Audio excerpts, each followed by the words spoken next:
You know, some engines are famous for horsepower. Others are celebrated for their cutting-edge tech. But every now and then, an engine comes along that's famous for something else, something almost mythical. It's known for just refusing to die. Today, we're talking about one of the all-time greats in that category, Ford's legendary 300 cubic inch Inline-Six. I mean, just listen to that. That's not just praise, that's folklore. People truly believed this thing was indestructible. It wasn't just a piece of machinery. For an entire generation of workers, it was the absolute definition of reliable. So what did Ford do to create a simple six-cylinder that earned this kind of legendary reputation? Well, for one thing, it was always there. For 31 straight years, from 1965 all the way to 1996, Ford was stamping these things out. Think about that. That's an incredible stretch of time in the auto industry. This engine was a constant, powering the backbone of America's workforce for decades. So where did it come from? You know, the story of this engine doesn't start on a racetrack or in a designer's flashy sketchbook. Nope. The Ford 300 was born out of pure, simple necessity. It was an engineer's answer to a very real problem.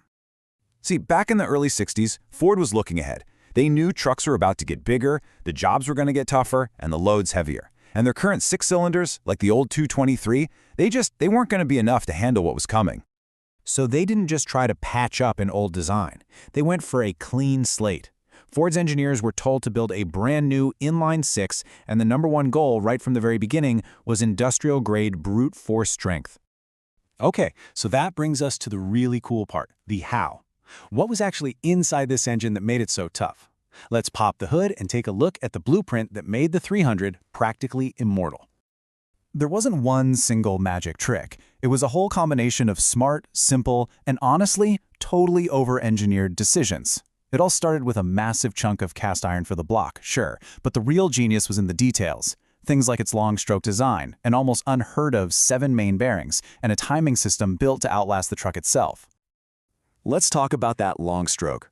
With a stroke of nearly 4 inches, the piston had a huge amount of travel. And what does that give you? It gives you leverage on the crankshaft. It's the secret sauce for creating massive torque way down low in the RPM range. Peak pulling power came in at just 2,000 RPM. This thing could haul a stump out of the ground without even breaking a sweat. And here's where you really see the over-engineering. Most V8s at the time had 5 main bearings holding the crankshaft in place. The Ford 300 had 7, one on either side of every single cylinder. That made the entire bottom end of the engine incredibly rigid. It meant the crankshaft couldn't flex, which dramatically cut down on internal wear, letting these engines run for hundreds of thousands of miles. But you know, if you ask an old-timer what the real secret was, they'll probably point to this, the timing system. See, most engines use a timing chain, and chains stretch. They rely on plastic guides that get brittle and break. The 300? It used 2 simple, direct-fit gears. No chain, no tensioners, no plastic guides to fail. It was a bulletproof system that meant the timing stayed perfect basically forever. And that super tough gear drive had a really cool side effect. It produced this faint but very distinct mechanical whine. You could always tell when a 300 was coming. It wasn't loud or annoying, it was just there. It was like the audible signature of its own durability, the sound of solid engineering at work. So you build an engine that's basically a mechanical mule. Where do you put it? Well, Ford's answer was pretty simple. Put it in absolutely everything that needs to get a hard day's work done. This wasn't just a truck engine, it was the engine that built modern America.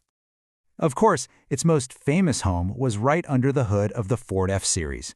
For literally decades, the 300 was the standard go-to engine for F-150s and F-250s. It powered the fleets that built our neighborhoods and worked our farms. And think about this, UPS, a company whose entire business model lives or dies on vehicle reliability. What did they choose to power their iconic brown delivery vans for years? The Ford 300. That right there tells you everything you need to know. But its reach went way beyond the highway. You'd find these things chugging away in airport tugs, pulling massive airplanes around. You'd find them in forklifts, needing all that low-end torque to lift heavy pallets all day, every day. It wasn't even limited to things with wheels.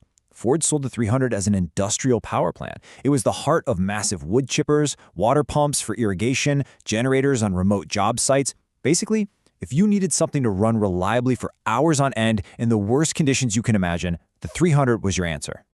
One of our sources really put it perfectly. They said if a vehicle had a Ford badge on it and its main purpose in life was to work, chances are you could get a 300 under the hood. It was the unofficial engine of American labor. But as we all know, nothing lasts forever. After a truly remarkable run, the sun began to set on the era of the big Ford Inline-Six. But by the time it was over, its place in history was already set in stone. Just look at that journey. It shows up in '65, becomes the absolute king of work trucks through the '70s and '80s, gets a nice little modern upgrade with fuel injection in the early '90s to keep it relevant, and finally, after 31 years of service, it's retired in 1996. What a run. And what replaced it? A more modern 4.2-liter V6. And you know, it was a fine engine. It was smoother, more efficient, but it just never, ever earned that same bulletproof reputation. It was a tool, but the 300 was a trusted partner. In the end, its greatest strength was probably its lack of excitement. As one person put it, the 300 was boring in all the right ways. It had no surprises, it just showed up and did its job day after day, year after year. It wasn't just durable, it was predictable. And when your livelihood depends on your engine starting, predictable is the most beautiful word in the world. And that kind of leaves us with one last question, doesn't it? Today, we're surrounded by incredible complexity. Twin turbos, hybrid systems, 10-speed transmissions, and it makes you look back at something like the Ford 300 and wonder, what can we learn from an engine whose whole legacy is built on being beautifully, stubbornly, and legendarily simple?